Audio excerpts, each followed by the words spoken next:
उर्दू के प्रख्यात साहित्यकार सादत हसन मंटो की कहानी अनारकली। नाम उसका सलीम था, मगर उसके यार दोस्त उसे शहजादा सलीम कहते थे, गालिबन इसीलिए कि उसके खद और खाल मुगलई थे। खूबसूरत था, चाल ढाल से रावणवत टपकती थी। उसका बाप पीडब्ल्यूडी के दफ्तर में मुलाजिम था। तनख्वाह ज़्यादा से ज़्यादा 100 रुपये होगी, मगर बड़े ठाठ से रहता। जाहिर है कि रिश्वत खाता था। यही वजह है कि सलीम अच्छे से अच्छा कपड़ा पहनता, जेब खर्च भी उसको काफ़ी मिलता, इसीलिए कि वो अपने वालिद का इकलौता लड़का था। जब कॉलेज में था तो कई लड़कियां उस पर जान छिड़कती थी, मगर वो बेइतनाई बरतता। आखिर उसकी आंख एक शोक और सुंग लड़की जिसका नाम सीमा था लड़ गई। सलीम ने उससे राह और रस्म पैदा करना चाहा। उसे यकीन था कि वो उसकी इल्तिफात हासिल कर लेगा। नहीं, वो तो यहाँ तक समझता था कि सीमा उसके कदमों पर गिर पड़ेगी और उसकी ममनून और मुतसक्किर होगी कि उसने मोहब्बत की निगाहों से उसे देखा। एक दिन कॉलेज में सलीम ने सीमा से पहली बार मुखातिब होकर कहा, आप किताबों का इतना बोझ उठाए हुए हैं, लाइए मुझे दे दीजिए, मेरा तांगा बाहर मौजूद है, आपको और इस बोझ को आपके घर तक पहुंचा दूंगा।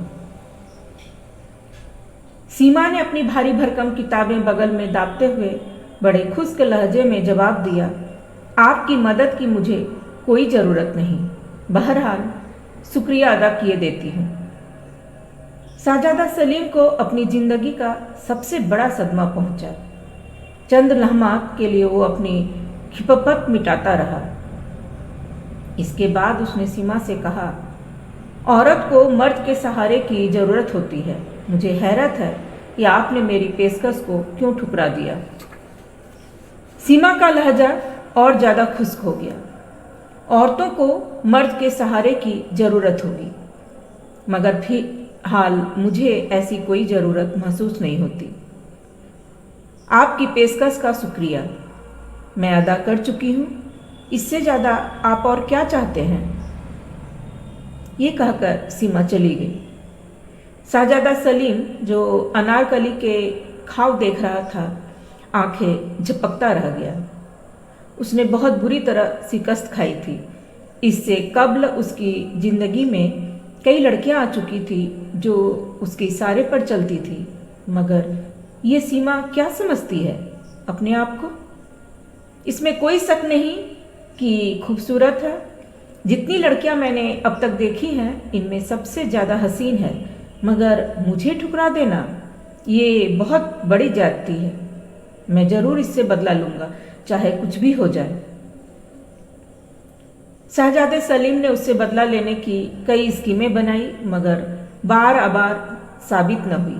उसने यहाँ तक सोचा कि उसकी नाक काट डाले, ये वो जुर्म कर बैठता, मगर उसे सीमा के चेहरे पर ये नाक बहुत पसंद थी। कोई बड़े से बड़ा मुसब्बिर भी ऐसी नाक का तसव्वुर नहीं कर सकता था। सलीम तो अपने इरादों में कामयाब न हुआ, मगर तकदीर ने उसकी मदद की। उसकी वालिदा ने उसके लिए रिश्ता ढूंढना शुरू किया। निगाह ए इंतखाब आखिर सीमा पर पड़ी, जो उसकी सहेली की लड़की थी। बात पक्की हो गई, मगर सलीम ने इनकार कर दिया। इस पर उसके वालिद बहुत नाराज हुए। घर में 10-12 रोज तक हंगामा मचा रहे।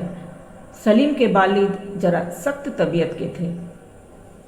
उन्होंने उससे कहा, देखो, तुम्हें हमारा फैसला कबूल करना होगा। सलीम हिट धर्म था। जवाब में ये कहा, आपका फैसला कोई हाई कोर्ट का फैसला नहीं, फिर मैंने क्या जुर्म किया है जिसका आप फैसला सुना रहे हैं? उसके वालिद को ये सुनकर तैस आ गया। तुम्हारा जुर्म यह है कि तुम नाखल्फ हो, अपने वालिद का कहना नहीं मानते, उद्ल हुक्मी करते हो। मैं तुम्हें आग कर दूंगा। सलीम का जोश ठंडा हो गया। लेकिन अब्बा जान, मेरी शादी मर्जी के मुताबिक होनी चाहिए। बताओ तुम्हारी मर्जी क्या है? अगर आप ठंडे दिल से सुने तो मैं अर्ज करूं। मेरा दिल काफ़ी ठंडा है, तुम्हें जो कुछ कहना है फौरन कह डालो, मैं ज़्यादा देर इंतज़ार नहीं कर सकता। सलीम ने रुककर कहा, मुझे एक लड़की से मोहब्बत है। उसका बाप गरजा, किस लड़की से? सलीम थोड़ी देर हिचकिचाया, एक लड़की है। कौन है वो? क्या नाम है उसका? सीमा, मेरे साथ कॉलेज में पढ़ती थी। मियाँ इफ्तिकार उद्दीन की लड़की? जी हाँ, उसका नाम सीमा इफ्तिकार है, मेरा ख्याल है वही है। उसके वालिद बेतहासा हंसने लगे। ख्याल के बच्चे, तुम्हारी शादी उसी लड़की से करार पाई है, क्या वो तुम्हें पसंद करती है?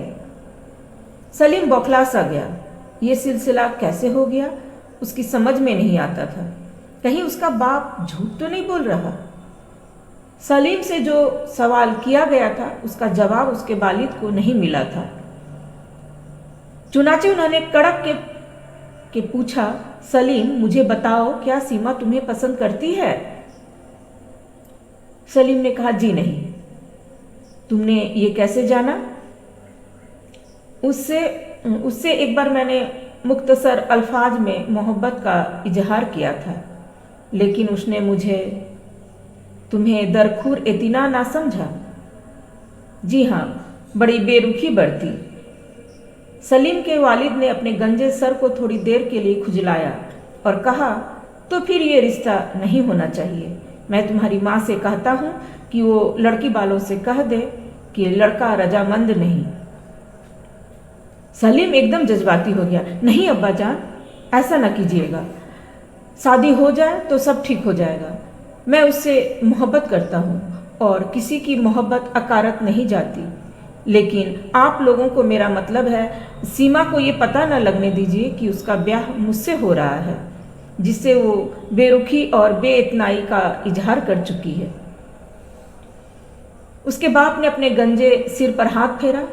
मैं इसके मुतअल्लिक सोचूंगा। ये सोचकर वो चले गए। उन्हें एक ठेकेदार से रिश्वत वसूल करनी थी। अपने बेटे की शादी के इखराजात के सिलसिले में शहजादा सलीम जब रात को पलंग पर सोने के लिए लेटा तो उसे अनार की कलियां ही कलियां नजर आई। सारी रात वो उनके ख्वाब देखता रहा। घोड़े पर सवार बाग में आया है, साहना लिबास पहने अस्पताजी से उतरकर बाग की एक रबिस पर जा रहा है। क्या देखता है कि सीमा अनार के बूटे की सबसे ऊंची शाख से एक 9 खेज कली तोड़ने की कोशिश कर रही है। उसकी भारी भरकम किताबें जमीन पर बिखरी पड़ी हैं, जुल्फें उलझी हुई हैं और वो उचक उचक कर उस शाख तक अपना हाथ पहुंचाने की कोशिश कर रही है, मगर हर बार नाकाम रहती है। वो उसकी तरफ बढ़ा। अनार की झाड़ी के पीछे छुपकर उसने उस शाख को पकड़ा और झुका दिया।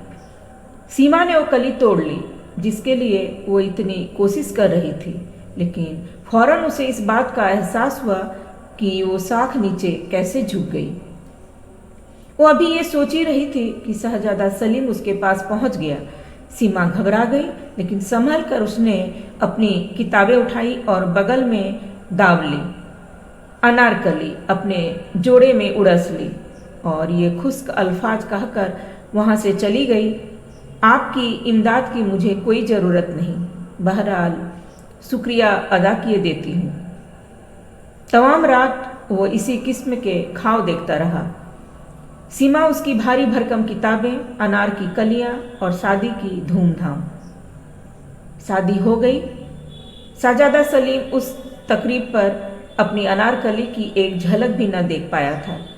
वो उस लम्हे के लिए तड़प रहा था जब सीमा उसकी आगोश में होगी। वो इससे इतना प्यार लेगा कि वो तंग आकर रोना शुरू कर देगी। सलीम को रोने वाली लड़कियां बहुत पसंद थी। उसका ये फलसफा था कि औरत जब रो रही हो तो बहुत हसीन हो जाती है। उसके आंसू शबनम के कतरों के मानिंद होते हैं जो मर्द के जज्बात के फूलों पर टपकते हैं, जिनसे उसे ऐसी राहत, ऐसी फरहत मिलती है जो और किसी वक्त नसीब नहीं हो सकती। रात के 10 बजे दुल्हन को हुजले उर्सी में दाखिल कर दिया गया। सलीम को भी इजाज़त मिल गई कि वो उस कमरे में जा सकता है। लड़कियों की छेड़छाड़ और रस्म व रसूम सब खत्म हो गई थी। वो कमरे के अंदर दाखिल हुआ। फूलों से सजी हुई मसहरी पर दुल्हन घूंघट काढ़े रेशम की गठरी सी बनी बैठी थी। शहजादे सलीम ने खास एहतिमाम कर लिया था कि फूल अनार की कलियां हों। वो धड़कते हुए दिल के साथ मसहरी की तरफ बढ़ा और दुल्हन के पास बैठ गया। काफ़ी देर तक वो अपनी बीवी से कोई बात न कर सका। उसको ऐसा महसूस होता था कि उसकी बगल में किताबें होगी जिनको वो उठाने नहीं देगी। आखिर उसने बड़ी जुर्रत से काम लिया और उसे कहा, सीमा। ये नाम लेते ही उसकी जुबान खुश्क हो गई, लेकिन इसने फिर जुर्रत फराहम की और अपनी दुल्हन के चेहरे से घूंघट उठाया और भौचक्का रह गया। ये सीमा नहीं थी, कोई और ही लड़की थी। अनार की सारी कलियां उसको ऐसा महसूस हुआ कि मुरझा गई हैं। तो आज के लिए बस इतना ही। फिर मिलते हैं एक नई कहानी के साथ।